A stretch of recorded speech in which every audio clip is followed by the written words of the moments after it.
आजचा दिवस खूप खास होता. आज होता स्वामी प्रकट दिन.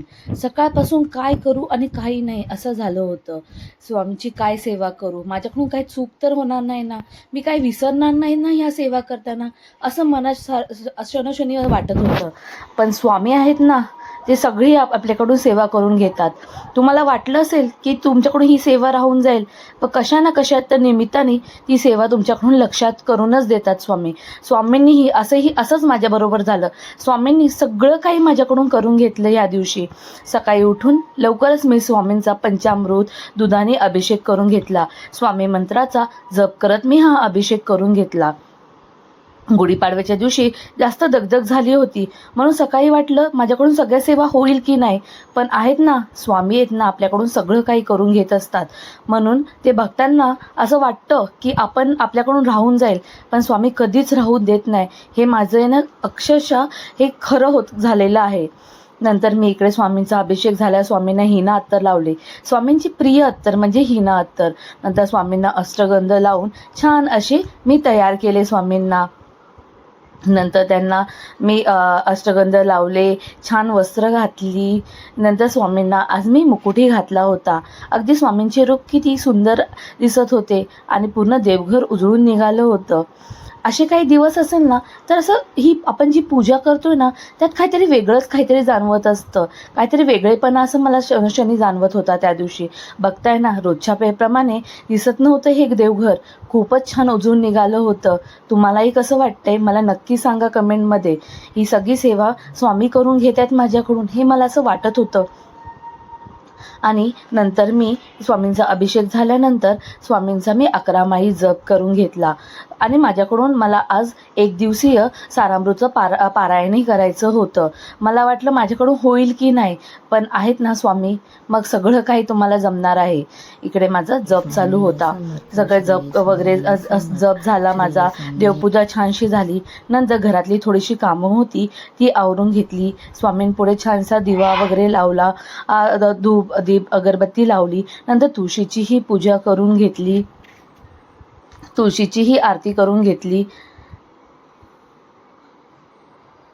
त्यानंतर उंबरठा पूजनही करून घेतले. उंबरठ्याला हळदीचे लेपन केले. उंबरठ्यासोबत एक छानशी अशी रांगोळी काढून घेतली आणि उंबरठ्यासमोर कापूरही जाळला. आता तुम्हाला माहीतच असेल माझी काय काय पूजा असते रोजची, तर आता ही माझी उंबरठ्याची पूजा चालू होती.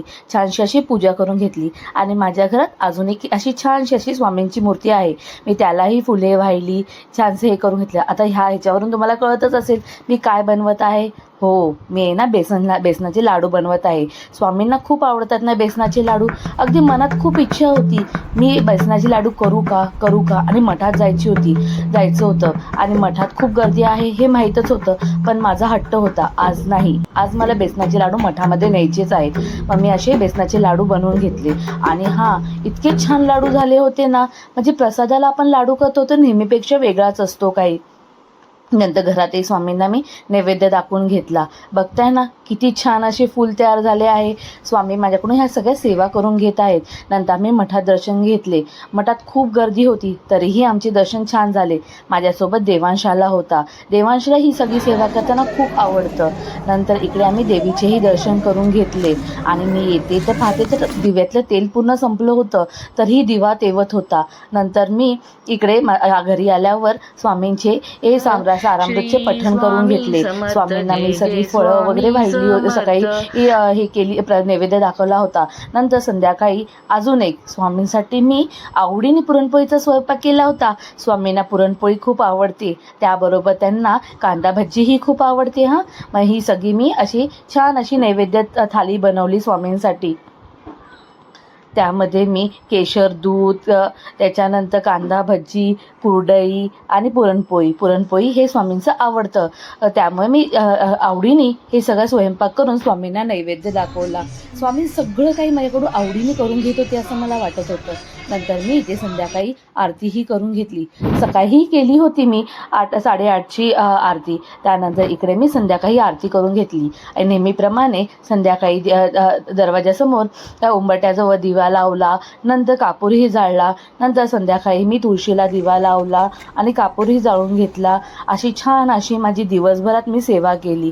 अगदी मन प्रसन्न वाटत होतं मला हे सगळं करता.